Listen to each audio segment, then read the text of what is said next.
अब वीडियो शुरू करते हैं। देखिए, मैं आप लोगों को पूरे सीक्वेंस से पढ़ाऊंगा और लिमिट से ये शुरू हो रहा है और पूरा पूरा आप लोगों का कैलकुलस बुक कंप्लीट किया जाएगा एक सीक्वेंस से। बार बार इधर उधर थोड़ा थोड़ा करके नहीं पढ़ाया जाएगा, जिससे हमारा सिलेबस कंप्लीट हो।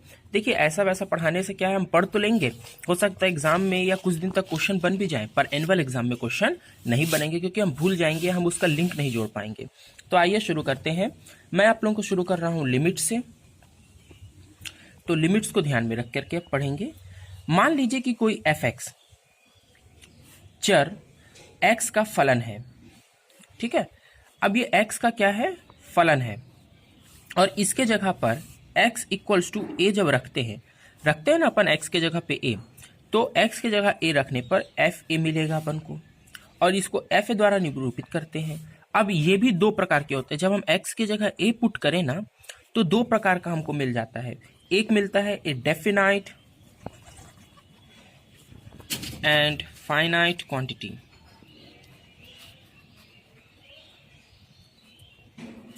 ठीक है। एक डेफिनाइट एंड फाइनाइट क्वांटिटी, एक निश्चित और परिमित राशि। यानी कि अगर मैं x के जगह a रखूं, कोई एक फलन है एफ एक्स, उस एफ एक्स फलन में x के जगह a रख दूं, यानी कि जितने भी फिर एलिमेंट्स उस फलन में आए होंगे उस सब के जगह x के जगह a रखाएगा। तब के कंडीशन पे जो उसका फिर आंसर निकले, उसकी जो वैल्यू निकले, वो एक निश्चित होनी चाहिए, यानी कि डिफाइंड होनी चाहिए, उसका कोई हम डेफिनेशन दे सके, और फाइनाइट होनी चाहिए। फाइनाइट मतलब कि उसे गिना जा सके, कभी ना कभी गिना जा सके, अनंत अनंत ऐसा ना आ जाए। अब उसके बाद में आ जाते हैं एक इनडेफिनाइट, इनडिफाइनाइट एंड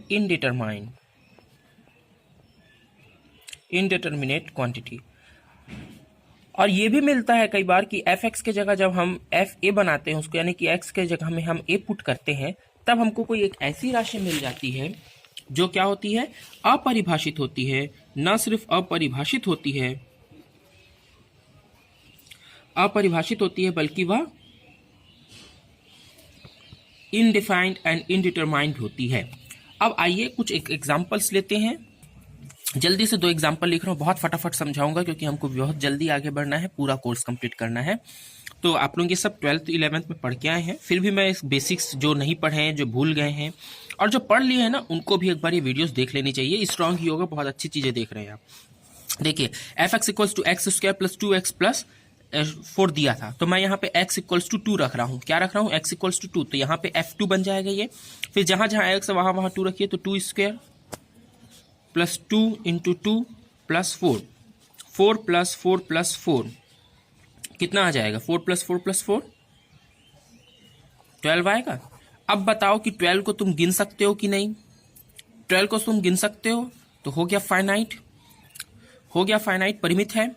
अब उसके बाद में एक निश्चित है कि नहीं, बताओ। इस 12 को उठा के तुम अमेरिका लेके जाओ, मंगल ग्रह में ले जाओ, चांद में ले जाओ, ये 12 ही रहेगा ना। 12 उंगली निकालोगे तभी 12 आएगा ना, मतलब 12 एक निश्चित है ना। ये कहीं ले जाने से, हवा में, ठंडी बरसात में बदल तो नहीं जाएगा। तो ये एक डिफाइनाइट क्वांटिटी है। इसको डिफाइन भी किया जा सकता है कि 12 क्या है भाई, तो 12 को हम डिफाइन कर सकते हैं, एक संख्या है, ठीक है। अब इसके बाद में अपन आ जाते हैं एफ एक्स में। अब आप लोगों को, बहुत लोगों को ये सोचने में आता होगा, जो नहीं समझ पा रहे होंगे कि इनडिफाइंड किसको कहते हैं। मतलब कि 12 तो चलो समझ में आ रहा है कि डिफाइंड है, तो इनडिफाइंड क्या है, मैं आप लोगों को इस एग्जांपल में अच्छे से समझाता हूँ। एक्स स्क्वायर माइनस 4 बाय में एक्स माइनस 2, क्यों इनडिफाइंड कहते हैं इसको।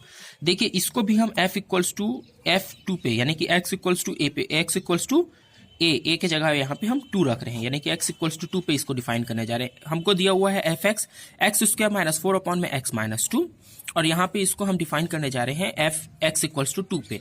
तो चलिए इसको सॉल्व करते हैं। यहाँ पे मैं रखूंगा, क्या रखूंगा, 2 रखूंगा, तो 2 का स्क्वायर माइनस 4 अपॉन में 2 माइनस 2।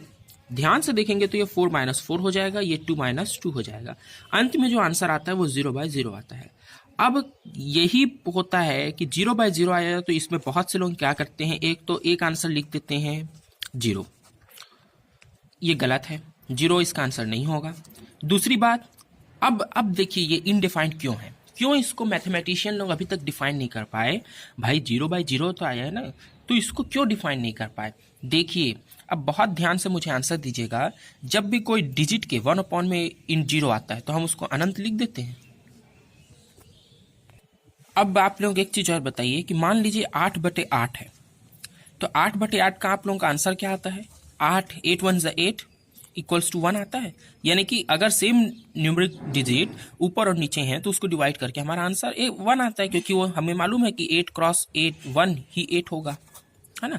इसी प्रकार अगर 6 या कोई भी बड़ी संख्या लीजिए 126/126, तो 126 कटेगा तो एक ही आएगा ना। तो उसी प्रकार मैं ये क्यों ना कहूं कि जीरो भी जीरो से काटेगा तो हमको आंसर 1 देगा? कह सकता हूं ना भाई। जीरो भी जीरो से काटेगा तो जीरो जीरो में 1 टाइम्स में ही आएगा। हर में ऐसा हो रहा है तो उसको लेकर के मैं ये कह दूंगा। तो कितनी सारी आपत्ति आ गई। एक तो कह रहा है कि जिसके डिनोमिनेटर में जीरो रहता है वो अनंत, एक हम कह रहे हैं कि 0/0 कटेगा तो 1, एक हम कह रहे हैं कि जीरो न्यूमरेटर में है इसलिए 0। तो आप देखिए निश्चित है क्या?